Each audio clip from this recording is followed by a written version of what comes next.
How to fix fast charging not working in Samsung F36. So let's start the video. First of all, check your charger works properly or not. If it doesn't work properly, then update a new one charger.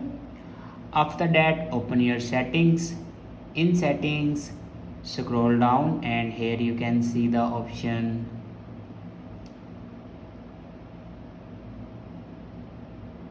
battery. Now click on it and then click on charging settings. Now here you can turn on your fast charging. If you turn off fast charging, then turn it on. After turn on your fast charging, then go back and scroll down and click on software update. Now here you can check your latest version will be updated or not. If it doesn't update to latest version, then update it to latest version. After update a latest version, then go back to your home screen and restart your device. For restart your device, press and hold power button and then click on restart. After restart your device, your problem will be fixed.